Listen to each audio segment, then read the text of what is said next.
시청자 여러분 안녕하십니까? 뉴스데스크 제주입니다. 정부 긴급재난지원금 현장 접수가 각 주민센터와 은행 창구에서 오늘부터 시작됐는데요. 제주형 재난지원금과는 다른 지급 기준이라는 점, 다른 지방과 달리 선불카드로만 지급되는 사실을 제대로 몰라 실랑이가 벌어지는 등 혼선이 빚어졌습니다. 박성동 기자입니다. 정부 긴급재난지원금 현장 접수 첫날, 주민센터 앞에 마스크를 쓴 주민들이 줄을 길게 늘어섰습니다. 몇 년생이실까? 5, 6년생. 5, 6년생. 주민등록증 갖고 오셨지? 손 들고. 신분증으로 오부제 등 대상 여부를 확인하고 신청서를 작성해 제출하면 금액이 충전된 선불카드가 발급됩니다. 하는데 한 5분에서 한 7분 정도 걸렸고요. 카드는 바로 발급되면서 물어보니까 2시간 이후에 사용할 수 있다고 전해줘서 이렇게 쉽게 빠르게 사용할 수 있을 것 같아요, 보면. 하지만 곳곳에서는 혼선도 이어졌습니다. 접수 시작 2시간 전인 오전 7시부터 신청자가 몰리면서 주민센터 온라인 행정 시스템에 일시 접속 장애가 생기기도 한 겁니다. 전국적으로 접속을 하다 보니까 조회가 안 되고 그런 경우가 많았었어요. 느리고 이렇게 해가지고 많이 기다렸을 거예요. 제주형 재난지원금 지급 기준과 혼동해 불만을 쏟아내는 신청자도 적지 않았습니다. 제주형 재난지원금은 주민등록상 세대원을 기준으로 하는 것과 달리 정부 재난지원금은 부모가 건강보험 피부양자로 등록돼 있으면 분리세대로 보고 지급 대상 세대원 수에서 제외하기 때문입니다.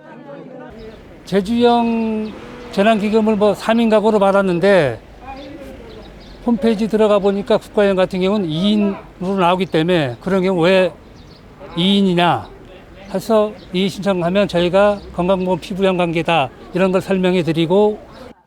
제주도는 다른 지방처럼 지역 화폐나 상품권이 없어 선불카드로만 지급하는 방식의 비판도 이어졌습니다. 오일시장 같은 경우에도 한 7, 80% 엄청나게 그 상품권 사용 빈도가 많으니까 이 상품권으로 지급이 된다면 아마 재래시장으로 많이 올 걸로 생각이 되는데 그게 어떻게 되는지 모르겠네요. 지난주 온라인으로 시작된 정부 재난지원금에 지금까지 신청한 도내 가구는 전체 대상의 절반을 넘는 17만여 명. 온라인과 은행 창구 접수는 이달 말까지, 주민센터 접수는 다음 달 18일까지 이어집니다. MBC 뉴스 박성동입니다. 제주도 교육청에서는 학생들을 대상으로 교육희망지원금을 지급할 예정인데요. 등교 계약이 연기되면서 불용 예산으로 지원하겠다는 건데 학교 밖 청소년이 대상에서 제외돼 논란이 일고 있습니다. 김항섭 기자의 보도입니다. 자녀를 대안학교에 보내고 있는 A씨. 도교육청이 계약 연기에 따른 불용 예산을 초중고 학생들에게 지원한다는 소식을 들었지만 학교 밖 청소년들은 제외됐다는 말에 적잖이 실망했습니다. 모든 청소년들이 똑같은 어려움에 있는 건 같다라고 봅니다. 공교육의 틀에 맞춰서 지원을 한다라는 것들은 보편적 복지에서 참 문제가 있다라고 생각합니다.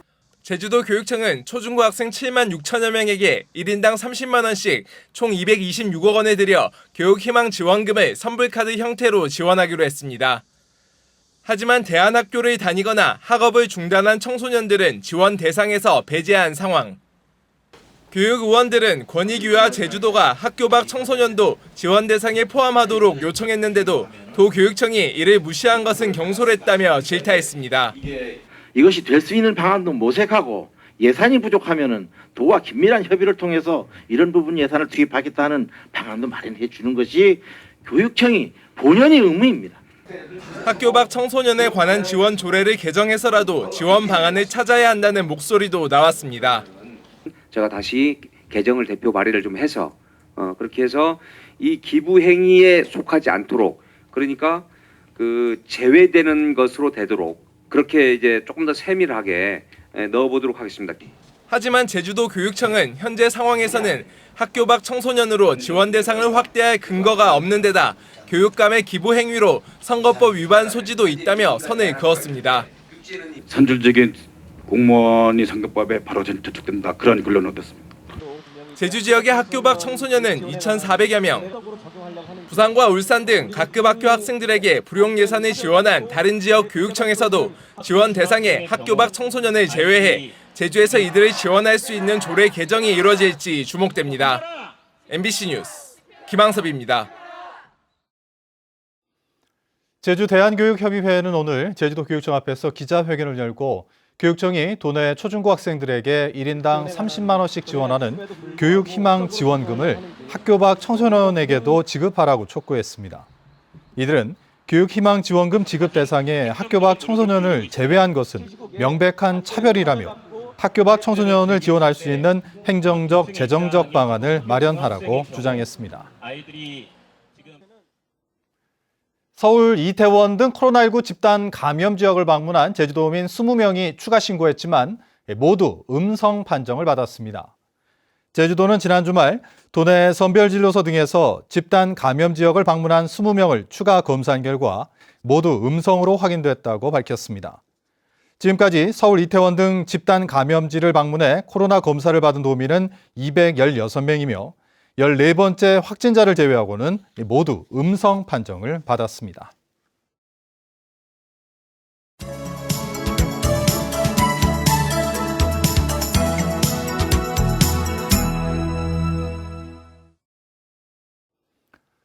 우리나라 현대사와 민주주의 발전에 큰 획을 그었던 5.18 광주 민주화 운동이 40주년을 맞았는데요. 당시 제주 출신으로 5.18에 참여했던 민주화 운동 유공자들을 뉴스 주민에서 만나 이야기를 들어봤습니다.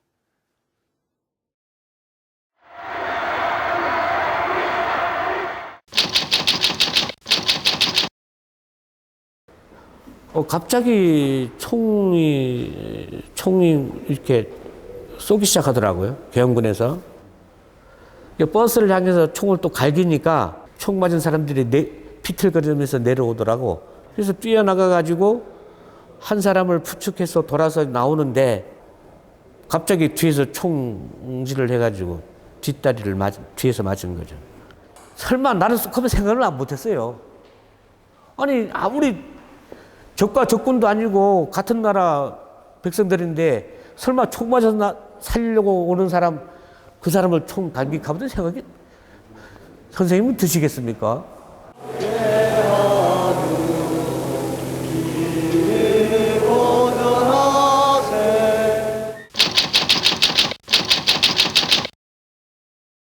이제 계엄국에 들어오기로 한다. 이제 나갈 사람은 나가라. 그리고 남을 사람들은 이제 그 가족들한테 유서를 써야 된다라고 하니까 이제 남은 사람들은 이제 유서를 쓴 거죠. 유서를 쓰고 남은 거죠. 근데 거의 안 나가더라고요, 보니까. 회피하는 게 좀 상당히 부담스러웠어요. 거기 있는 구성원이 나처럼. 그러니까 거기 어떻든 이 부당한 상황을 우리가 굴복하는 게 참 양심에 끌리지 않겠느냐라는 게 좀 강하게 끌린 거죠.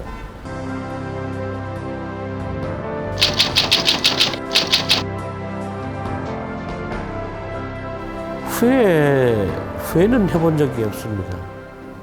뭐 그런 생각이라보다도 이제 다리 하나가 없으니까 없는 상태에서 생존해야 되겠다. 어떻게 생존해야 될 거냐? 이제 그런 고민들을 많이 한 거죠.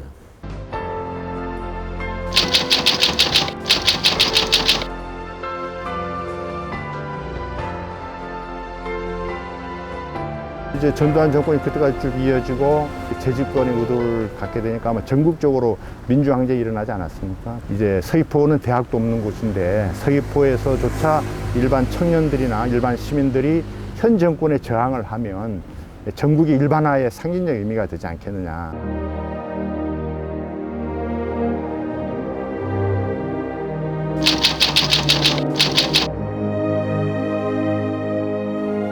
눈에 보이는 것을 피하면 안 된다는 거죠. 진실을 보면서도 부정하면 안 된다는 거죠. 이 길로 가는 게 진실이고 진리인데 이 길로 가면 부딪히고 분쟁이 일어나고 불편해서 안 가겠다 하면은 역사는 뒤로 밀려진다는 거죠.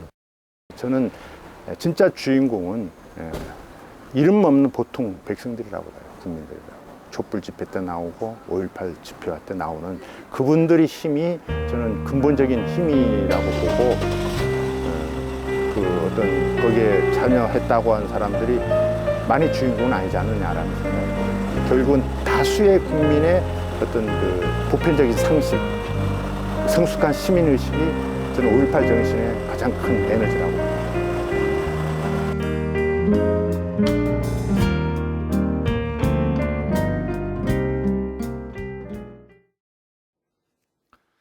제주민중연대는 5.18 민주화운동 기념일을 맞아 성명을 내고 독재로부터 해방을 쟁취하기 위한 5.18 광주 민중항쟁은 지금도 진행 중인 역사의 현장이라고 평가했습니다.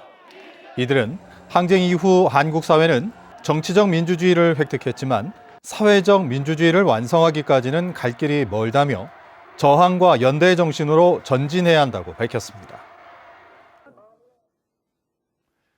제주 4.3 희생자와 유족, 도민이 함께 기대를 걸었던 4.3 특별법 개정안 처리가 20대 국회 종료와 함께 사실상 자동 폐기될 운명에 처했는데요. 제주 MBC가 입수한 국회 행정안전위원회 법안심사 소위원회의 회의록을 보면 정부 부처 안에서도 의견이 엇갈리며 부정적 의견을 냈던 것으로 확인됐습니다. 보도에 오승철 기자입니다. 20대 국회 폐회를 앞두고 4.3 특별법 개정안이 논의됐던 행정안전위원회 법안심사 소위.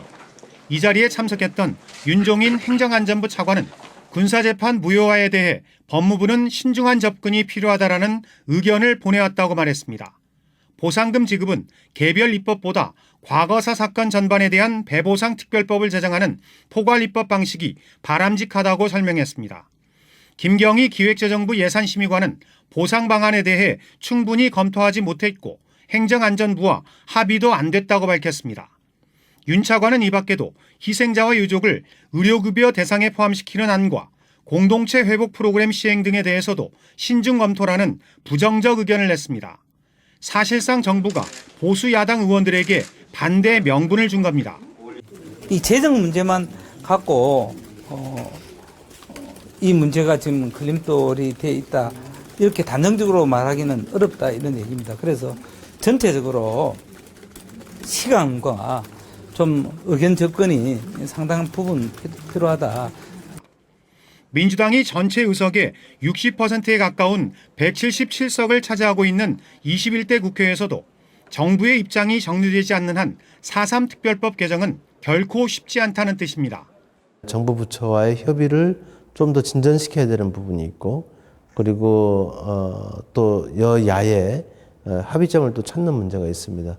다소 어려운 문제일 수 있지만 국회의원 당선인들과 도의회, 4.3 단체가 개정안 준비에 나선 가운데 정부 부처는 물론 보수 야당을 설득할 논리 개발과 도민 역량 결집이 선결 과제로 꼽히고 있습니다. MBC 뉴스 오승철입니다. 제주에서 올해 처음으로 야생 진드기에 의한 중증 열성 혈소판 감소 증후군 SFTS 환자가 발생했습니다. 제주도는 평소 과수원 등에서 작업을 해오던 서귀포시 84살 A씨가 발열과 근육통, 오한 등의 증상을 보여 검사 결과 SFTS로 확진됐다고 밝혔습니다. 제주도는 야외 활동 뒤 2주 이내 고열이나 구토, 설사 등의 증상이 있을 경우 병원을 찾아 진료를 받을 것을 당부했습니다. 제주시장과 서귀포시장 공모에 모두 8명이 신청했습니다. 제주도는 오늘 행정시장 공모를 마감한 결과 제주시장에 도내 인사 2명과 도외 인사 1명 등 3명이, 서귀포시장에는 도내 인사 3명과 도외 인사 2명 등 5명이 응모했다고 밝혔습니다. 제주도 인사위원회가 후보자 우선순위를 정해 도지사에게 복수 추천하면 지사는 임용 예정자를 지정해 도의회에 인사청문을 요청하게 됩니다. 제주관광공사가 제주항 국제여객터미널에 면세점 건물 운영권을 매각합니다. 박홍배 제주관광공사 사장은 오늘 제주도의회 문화관광체육위원회 현안보고 자리에서 코로나19 등의 여파로 크루즈가 입항하지 않고 있다며 운영권을 매각해 투자비 99억 원을 회수하겠다고 밝혔습니다. 또 시내 면세점 누적 손실이 250억 원을 넘어 특허권을 반납했고 중문 관광단지 지정 면세점 운영에 중점을 두겠다고 덧붙였습니다. 오늘 제주는 낮 기온이 30도에 육박하면서 무더운 날씨를 보였습니다. 한라산 팬 현상으로 제주시 낮 최고 기온은 올 들어 가장 높은 29.5도까지 치솟은 반면 서귀포 21.5도 등 나머지 지역은 23도 안팎에 머물렀습니다. 한라산 윗세오름에는 21mm의 비가 내렸고 비는 밤 늦게까지 5에서 10mm 정도 더 오겠습니다. 내일은 차가운 북서풍이 유입돼 바람이 강하게 불고 제주시 낮 기온은 오늘보다 8도 가까이 떨어지겠다고 기상청은 예보했습니다. 뉴스데스크 제주를 마칩니다. 고맙습니다.